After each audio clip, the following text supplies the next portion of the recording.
নিজের স্ত্রী পর পুরুষের সাথে হোটেল ঘরে নিভৃতে সময় কাটাচ্ছে, আর সেই দৃশ্য দেখে স্বামী পুলিশ নিয়ে হাতে নাতে পাকড়াও করলো তার স্ত্রীকে। ঘটনাটি ঘটেছে কালিয়াচক থানা এলাকার চৌরঙ্গি সংলগ্ন একটি হোটেলে, যেটা জানতে পারা যাচ্ছে 16 মাইল এলাকার বাসিন্দা ওই গৃহবধূর স্বামী ব্যক্তিগত কাজে কালিয়াচকে এসেছিলেন। হঠাৎ করে তার নজর পড়ে যে তার স্ত্রী পর পুরুষের সাথে ঘুরছে। তৎক্ষণাৎ তিনি তার স্ত্রীর কিছু নেন, সন্দেহ তাতেই তার পিছু নেয় স্বামী। তারা সটান কালিয়াচকের ওই হোটেলটিতে ঢুকে যান। বেশ কিছুক্ষণ অপেক্ষার পরেও স্ত্রী না আসায় হোটেলের ম্যানেজারের কাছে যান ওই গৃহবধূর স্বামী। তিনি রেজিস্টার দেখতে চাইলে তা দেখাতে অস্বীকার করেন হোটেলের ম্যানেজার। এরপরে তিনি দ্রুত চলে যান কালিয়াচক থানায়। খবর পাওয়ার সঙ্গে সঙ্গে পুলিশ ওই হোটেলটিতে আসে। এরপরই হোটেলের একটি রুম থেকে ওই গৃহবধূকে আটক করে মহিলা পুলিশ কর্মীরা। কিন্তু পুলিশের আশা টের পেতে জানালা ভেঙে পাইপ বেয়ে নিচে নেমে পালিয়ে যায় ওই গৃহবধূর প্রেমিক। ওই গৃহবধূর স্বামীর অভিযোগ, আমরা সঙ্গে বেগুনটোলার বাসিন্দা, আমার স্ত্রী গত 2 বছর আগে বিয়ে হয়েছিল। বিয়ের আগে থেকেই তার সাথে একাধিক ছেলের সম্পর্ক ছিল। আমি বিষয়টি আগে জানতাম না। বিয়ের প্রায় 6 মাস পরে আমি তার একাধিক প্রেমের বিষয়টি জানতে পারি। আমি এসব করতে বারণ করলে সে আমার সাথে অশান্তি শুরু করে। আমার উপর বেশ কয়েকটি মিথ্যে কেসও করে সে। এরপর স্ত্রী বাবার বাড়িতে থাকতে শুরু করলে আমার নামে ভরণ পোষণের মামলা করে।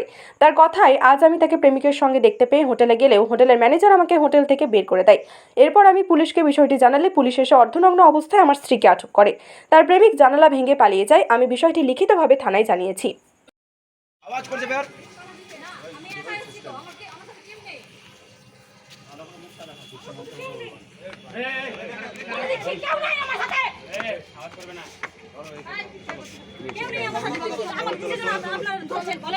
বারবার ঘুঘু তুমি খেয়ে যাও ধান।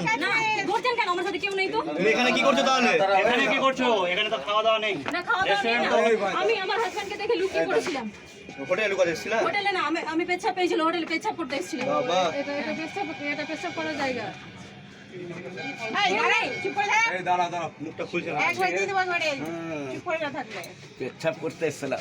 এই ভাই ছাড় না। আমি বলে দিচ্ছি, কিন্তু আমি কিন্তু আবার হাত ধরছি, হাত আপনারা ধরেন, আপনাদের পড়ে দাঁড়িয়ে থাক। এখানে কেউ নেই। আমাকে এমনি হ্যারাসমেন্ট করা হচ্ছে। আমি কিন্তু কাউকে ছেড়ে দিব না। আমি লয়ারকে আমি ফোন করব। আচ্ছা করিস, করবি লয়ারকে, থাম। এখানে এসেছিলেন আপনারা কি করতেছেন? আমার স্ত্রী এখানে প্রায় 10টা 12তে রেশমি হোটেলে এসেছে। এখানে কালিয়াচকে এসে একটা ছেলের সাথে ওর এই রেশমি হোটেলের মধ্যে প্রবেশ করেছে এবং একটি রুম নিয়েছে, এবং রুমের ভেতরে তারা এখন প্রায় 1.5 থেকে 2 ঘন্টা থেকে বর্তমানে উপস্থিত আছে। তার সাথে আমার বিয়ে হয়েছিল প্রায় 2 বছর আগে। সে আমার 4 থেকে 5টা কেস করেছে। হ্যাঁ, তার ভরণ পোষণেরও মামলা করেছে। কিন্তু ও বর্তমানে বিভিন্ন ছেলেদের সাথে বিভিন্ন হোটেলে যাওয়া আসা করে টাকার বিনিময়ে। এখন বর্তমানে সে রেশমি হোটেলের মধ্যে অন্য একটি ছেলের সাথে পরকীয়া করছে টাকার বিনিময়ে। হ্যাঁ, আমরা হোটেলের মধ্যে গিয়েছিলাম, কিন্তু আমাদেরকে হোটেলের মধ্যে কোনো নথিপত্র, কোনো খাতা বা রেজিস্টার দেখতে দেওয়া হচ্ছে না। এমনকি আমরা ওপরের দিকে যাচ্ছি তো সেখানে আমাদেরকে বাধা দেওয়া হচ্ছে। হোটেল কর্তৃপক্ষ বলছে যে না, আমরা কোনো এখানে লিগালিভাবে বা এখানে ঢুকতে দেওয়া হবে না, বা এখানে পুলিশ নিয়ে আসো। কিন্তু পুলিশও এখানে আসতে চাইছে। স্ত্রীর নাম কি? আমার স্ত্রীর নাম হচ্ছে উর্মিলা মণ্ডল।